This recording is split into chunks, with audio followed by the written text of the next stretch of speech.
मैं आपको पहले वीडियो में वाक्य क्या होता है यानी अक्षरों के मेल से शब्दों के मेल से वाक्य बनता है। तो वाक्य भी दो प्रकार के होते हैं, एक अर्थ के आधार पर और दूसरा है रचना के आधार पर।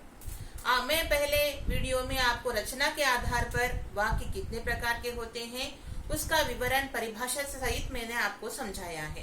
यानी रचना के आधार पर वाक्य तीन प्रकार के होते हैं, सरल वाक्य, संयुक्त वाक्य और मिश्रित वाक्य। उसी प्रकार अर्थ के आधार पर 8 प्रकार के होते हैं। तो उनमें आपको मैं यहाँ पर 5 भागों के बारे में या 5 प्रकार के बारे में यहाँ पे बताऊंगी। तो यहाँ पे देखिए, अर्थ के आधार पर जो 8 है उसमें विधानवाचक, निषेधवाचक, प्रश्नवाचक, संकेतवाचक, संदेहवाचक, आज्ञावाचक और विस्मयादिवाचक आदि शब्द होते हैं। तो इनमें यहाँ पे देखिए, मैं पहला बता रही हूँ। यहाँ पर पहला है अर्थ के आधार पर वाक्य, पहला विधानवाचक वाक्य।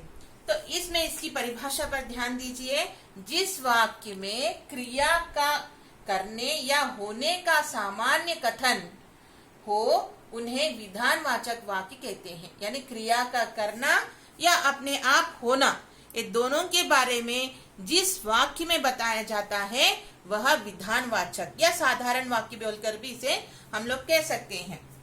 जैसे मैं कल दिल्ली गया था, यानी यहाँ पर खुद यानी एक मनुष्य के द्वारा यह क्रिया चल रहा है, इसे प्रेरणा से चल रहा है। और दूसरा देखिए, सूर्य पश्चिम में अस्त होता है, ये कोई भी नहीं करता है, अपने आप प्रकृति के द्वारा होता है। सूर्य पूरब में निकलता है और पश्चिम में डूब जाता है, यह प्रकृति से संबंधित है, अपने आप होते रहते हैं। इसीलिए होना, ये करना और ये होना, ये दोनों जहां पर होते हैं साधारण रूप से उसे विधानवाचक वाक्य कहते हैं।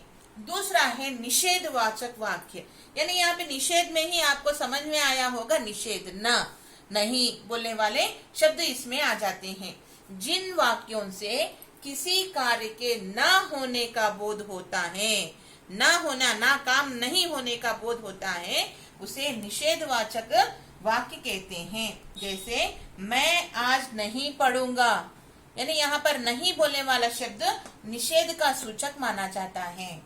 वह प्रतिदिन व्यायाम नहीं करता, ये नहीं भी निषेध, वहां पे मना किया जा रहा है, आज मैं नहीं करूंगा बोल के मना किया जा रहा है।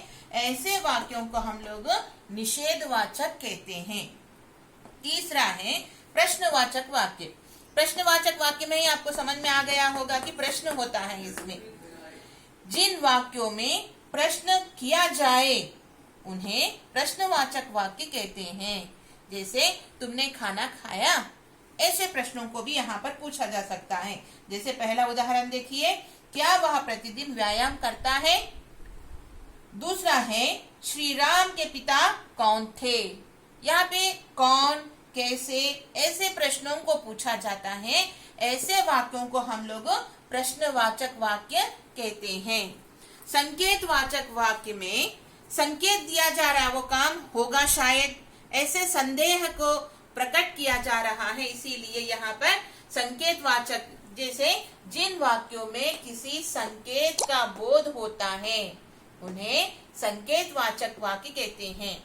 यानी यहाँ पर अगर कोई फेल हुआ समझिए या कम अंक आए तो ऐसे लोगों को क्या कह सकते हैं? तुम परिश्रम करते तो अवश्य सफल होते। संकेत दिया जा रहा है कि तुम यहाँ पर परिश्रम करो तो अच्छे अंक तुम्हें मिलेंगे, बोलने वाला विषय को संकेत किया जा रहा है। राम का मकान उधर है, यानी संकेत करके बताया जा रहा है कि राम का घर उस तरफ है, उधर है बोल के यहाँ पर बताया जा रहा है।